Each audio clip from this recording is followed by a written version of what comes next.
Now we are going to study on chapter 3, that is programming fundamentals. Here we'll be studying about introduction, the techniques of problem solving, flow charting, structured programming concepts, modular programming, algorithm designing, top down programming, stepwise refinement, bottom up programming, and we'll just brief up the summary and also the look at the important questions. Now, coming to introduction, what exactly is a program? A program is a sequence of instructions written in a programming language. Okay, there are various programming languages, each having its own advantages for program development. Generally, every program takes an input, manipulates it, and provides an output as shown below. John von Neumann, he proposed that if a program was stored in memory, program instructions could be easily changed just by loading new program. Now, for better designing of a program, a systematic planning must be done. Planning makes a program more efficient and more effective. A programmer should use planning tools before coding a program. So there are various channel planning tools for mapping the program logic, such as flowcharts, pseudocode, decision tables, hierarchy charts, etc. Now, the software designing includes mainly two things, that is the program structure and program representation. Program structure means how a program should be, and program structure is finalized using top-down approach or any other popular approach. Now, as we all know, change is a way of life, so is the case with software. So, here we must know what a program maintenance is. The program should be easily possible with minimum efforts to suit the current needs of the organization. The modification process is known as program maintenance. So, flow charting techniques are of many types. The important ones are modular programming, top-down design or stepwise refinement, and structured programming. Now, what are the different techniques of problem solving? Computer problem solving can be summed up in one word. It is demanding. Okay. Now, understanding of the problem. When a lot of efforts are made in understanding the problem we are dealing with, chances of success are also bright. The problem solver should obtain information on the following three aspects of the problem after the analysis, that is input specification, output specification, special processing if any. Now, coming to input specifications, the input specifications should give the following information: specific data value to be used as input in the program. 2. Input data format, that is the order, spacing, accuracy and units. 3. The valid range of input data. 4. Restrictions if any. 5. The indication of end of input data. Now, other output specifications. The second one is the output specifications. Here, the output specifications include output data values required, output data format, and the amount of output required, because the program has to be coded according to the number of output data values required. Then we need to know about the special processing if any. It means processing of input data under some conditions. So the processing under special conditions and the recovery action should be handled carefully. Step-by-step solution for the problem. Firstly, we need to block often. Block often occurs after the problem definition phase, because people become concerned with details of the implementation before they have completely understood or worked out an implementation independent solution. So, the sooner you start coding your program, the longer it is going to take. A better and wiser way to get a problem solution is to a problem is try to solve the problem independently. Okay. Now we need to know what is this flow charting. Flow charting, basically, a flowchart is a pictorial representation of the sequence of operations necessary to solve a problem with a computer. There are very important planning and working tools in programming. The purposes of the flow charts: they are provide better communication. 1, 2, provide an overview. 3, help in algorithm design. 4, check the program logic. 5, help in coding. 6, modification becomes easy. That is, a flowchart helps in modification of an already existing program without disrupting the program flow. And 7, better documentation provided. Flowchart symbols. We have various symbols. Flowcharts only have a few symbols of different sizes and shapes. Each symbol has specific meaning and function in a flowchart. These symbols have been standardized by the American National Standards Institute, or ANSI. The basic rules that a user must keep in mind while using the symbols are: use the symbols for their specific purposes, be consistent in the use of symbols, be clear in drawing the flowchart and the entries in the symbols. Use the annotation symbol when beginning a procedure. Enter and exit the symbols in the same way. The flowchart symbol along with their purposes are given below. So, there are various types of flowcharts. See here. This is a terminal. This is the process. This is the input or output. This is a decision. This is a predefined process, and this is the connector. And flow lines and arrowheads, and this is the annotation. Now, coming to know about the control structures. A control structure or logic structure is a structure that controls the logical sequence in which computer program instructions are executed. In a program, the logic of a program, there is a sequence, selection, and iteration or loop, and this is also used for drawing flowcharts. In the sequence control structure, one program statement follows another in logical order. The selection control structure, also known as if then else structure, represents a choice. If offers two paths to follow when a decision must be made by a program. For example, of a selection structure is as follows: if is a student marks in a subject is 60, then student has secured first division. Else means student has not secured first division. Okay. Then we can illustrate the selection control structure this way.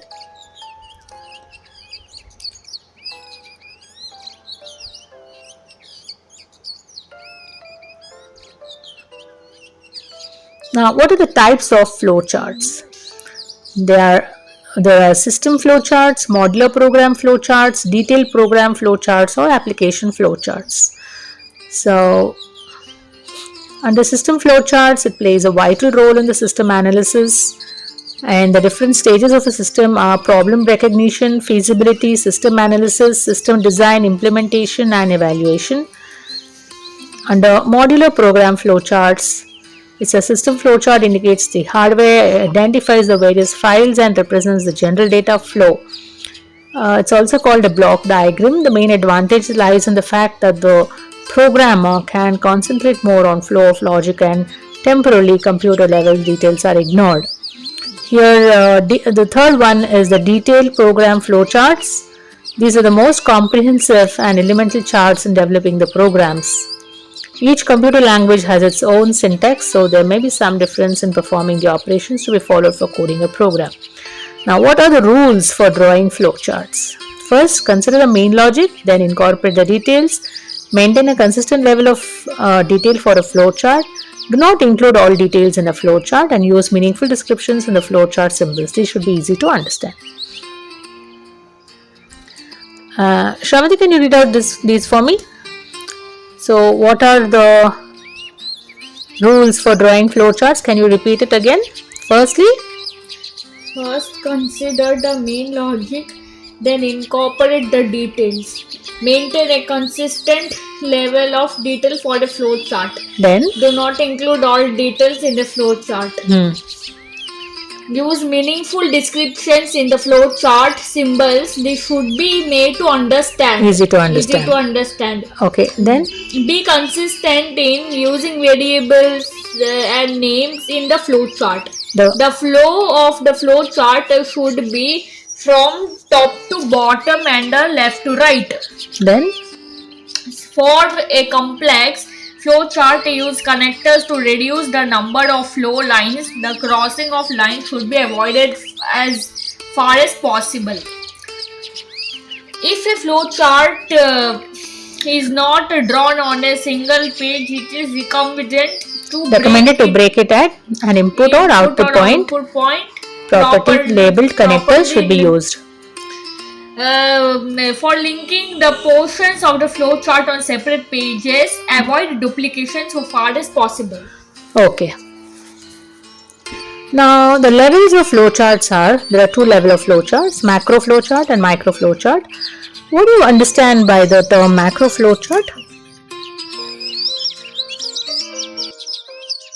Macro flowchart, it shows the main segment of a program and shows lesser details.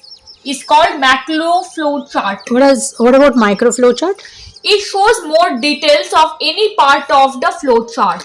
Okay, now let's come to the limitations of flowcharting. So flowcharts have some limitations also. Can you tell me what are the limitations of flowcharting? Time consuming, difficult to modify, no standard available. Yeah, so time consuming because it takes a lot of time and laborious to draw with proper symbols and spacing, especially for large complex programs, and difficult to modify because any change or modification in the logic of the program generally requires a completely new flowchart for it. So redrawing a flowchart is tedious and many organizations either do not modify it or draw the flowchart using a computer program. Now, no standard available because there are no standards provided all over the world for the details to be included in drawing a flowchart. So different people draw a flowchart with different views. Now, coming to structured programming concepts, what are the main objectives of structured programming? Readability, clarity of programs, easy modification, and reduce testing problems. Very good. Now, the Goto statement should be avoided as far as possible. The three basic building blocks for writing structured programs are sequence structure, loop or iteration, binary decision structure. Very good. Now, sequence structure means it consists of a single statement or a sequence of statements like this, as it's displayed in this figure, with a single entry and a single exit. And second is the loop or iteration. Here, it consists of a condition, simple or compound, and a sequence structure, which is executed condition based on the figure shown above here. And the last is the binary decision structure. It consists of a condition, simple or compound, and two branches, out of which one is to be followed depending on the condition being true or false, as shown in the above. Now, coming to modular programming. This is basically breaking down a problem into smaller independent pieces or modules. It helps us to focus on a particular module of the problem more easily without worrying about the entire problem. No processing outside the module should affect the processing inside the module. It should have only one entry point and one exit point.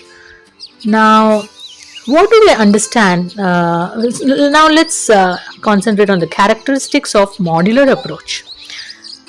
What are the typical characteristics of modular approach? The problem to be solved is broken down into major components, each of which is again broken down if required.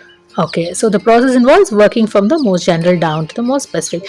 What is the other characteristic feature? There is one entry and one exit point for each module. Very good. And any other characteristic of modular approach? In general, each module should not be more than half a page long, if not so. It should be split into two or more sub-modules. Okay, then next characteristic feature is?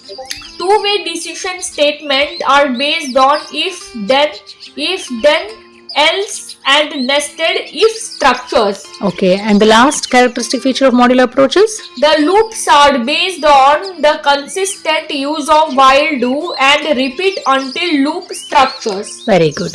Now coming to advantages of modular approach, I'll just quickly run through the advantages. Some modules can be used in many different problems. 2, modules being small units can be easily tested and debugged. 3, program maintenance is easy as a malfunctioning module can be quickly identified and corrected. 4, the large project can be easily finished by dividing the modules to different programmers. 5. The complex modules can be handled by experienced programmers and the simple modules by junior ones. Each module can be tested independently. The unfinished work of a programmer, due to some unavoidable circumstances, can be easily taken over by someone else. A large problem can be easily monitored and controlled. This approach is more reliable, and modules are quite helpful in clarification of the interfaces between major parts of the problem. Now, with this, we complete this section, and now under this section, we need to know about the algorithm designing. Basically, algorithm designing, here computers are basically used to solve complex problems in a systematic and easy manner. And in order to solve a problem systematically, the solution should be written as a set of sequential steps. Each of these steps specifies some simple actions that need to be performed. Thus, an algorithm may be defined as a finite and ordered sequence of steps, which, when performed, lead to the solutions of the problem in a definite time. Each step of the algorithm is written in such a way that the next instruction follows automatically. The ordering is provided by assigning positive integers to the steps. The words begin and end normally refer to the beginning and end of the algorithm. So the algorithm must possess few characteristic features. They are finiteness, definiteness, input, output, effectiveness. Okay. Now, expressing algorithms. It should have an assignment symbol. Okay, relational symbols, and there should be brackets. Okay. Now, let's study in detail what are these. Expressing algorithms. Assignment symbol. The assignment symbol, see, this is the mark, is used to assign values to various variables. For example, let A be any variable and B be another variable or constant or an expression. Then the statement A assignment B. Okay. Now, if we look into, so this is called assignment statement. The statement implies that A is assigned the value stored in B. If A contains any previous value, then that value is destroyed and the new value is assigned. So, relational symbols. The most commonly used relational symbols for algorithms are less than. Okay, this is less than or equal to. This is equal to symbol, and this is not equal to, and this is greater than, and this is greater than or equal to.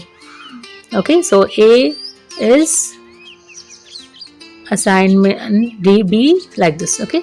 Now brackets, see, these are the flower brackets. The pair of braces is used to write comments for the purpose of documentation. For example, begin, start of the algorithm, set n plus 1, increase the value of n by 1, end of the algorithm. Now coming to basic control structure, here the basic control structures needed for writing good and efficient algorithms are selection, branching, looping. Selection means the selection structure is used when we have to perform a given set of instructions if the given condition is true, and an alternative set of instructions if the condition is false. The basic statement available for selection is if, then, else. So the syntax is, if the condition is true, then begin. See, like this. Okay, this is the syntax. End. Now, so you can just look at these. These are, for example, consider the following algorithm which finds greater among two numbers. The begin, step 1 is read num1, num2. Step 2 is if num1 is greater than num2. Step 3, then write num1 is greater. Step 4 is else, write num2 is greater. End. Okay. Now coming to branching. The branching statement is required when we want to transfer the control of execution from one part or step of the algorithm to another part or step. Statement available for branching is goto, and its syntax is goto n. When n is a positive integer, specify the step number where the control of execution is to be transferred. Now coming to looping. This looping structure is used when a statement or a set of statements is to be executed a number of times. The following two loop control structures are commonly used in algorithms. The while do, the repeat until. While do, the syntax is step 1 while, step 2 S1, step 3 S2. Step n plus 1 is Sn, step n plus 2 is end while. Okay, end of the while do loop. So you can just go through all these. This is the end while. Okay, now repeat until. This is similar to while do, except the fact that the loop is executed till the condition remains false or condition becomes true. So the syntax is step 1 repeat, step 2 S1, step 3 S2, then step n plus 1 Sn, step n plus 2 until condition. So this control loop structure implies that as long as the condition remains false, all the steps listed between repeat and until are executed again and again.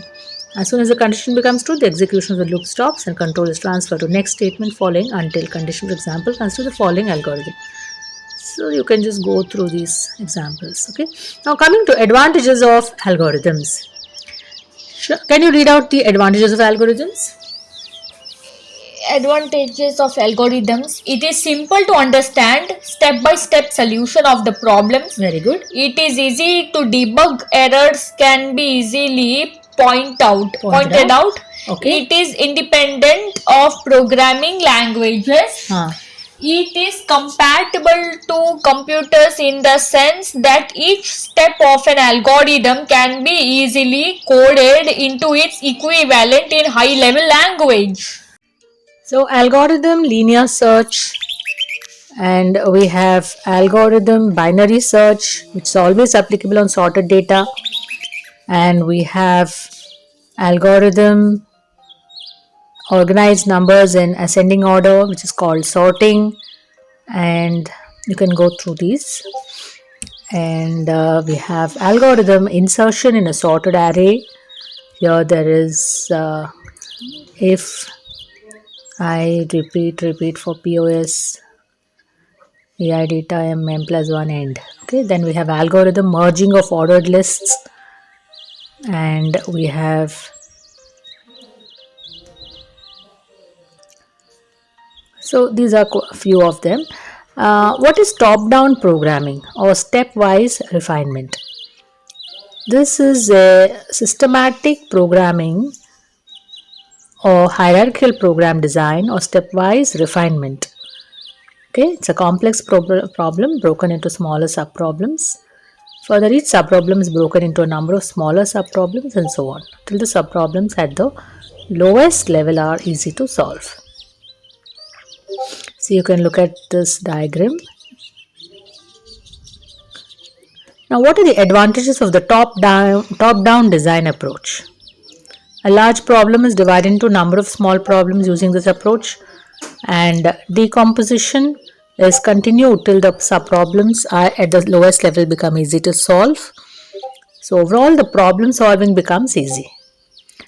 If we use the top-down approach for a problem, then top-down programming method can be used for coding modules at various stages. It also helps in top-down and testing and debugging of programs. The programs become user-friendly, and it's easy to read, understand, and easy to maintain and modify. There are different programmers who can write the modules for different levels. Now, the other one is bottom-up programming. What is this? The bottom-up programming approach is the reverse of the top-down programming. The process starts with the identification of a set of modules which are either available or to be constructed. An attempt is made to combine the lower level modules to form modules of a high level. This process of combining modules is continued until the program is realized.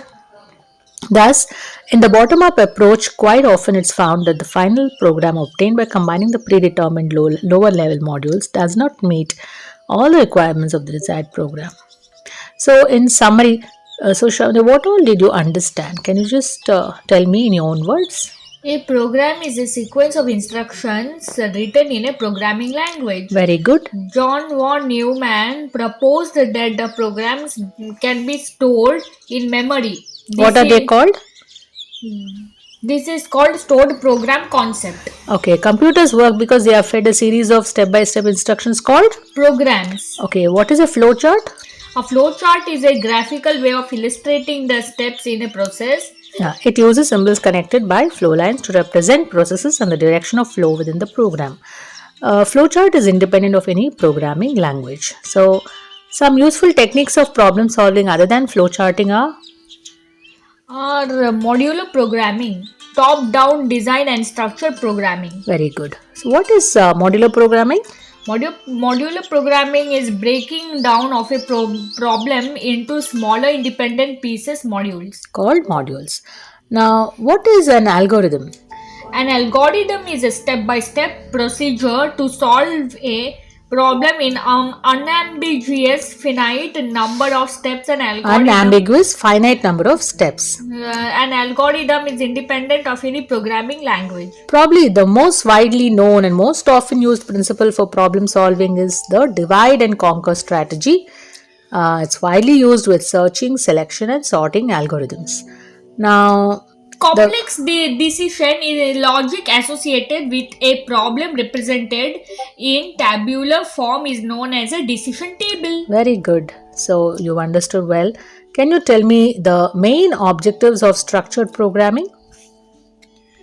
The main objective of structured programming are readability, clarity of programs, easy modification, and reduced testing problems. Okay, what is top down programming?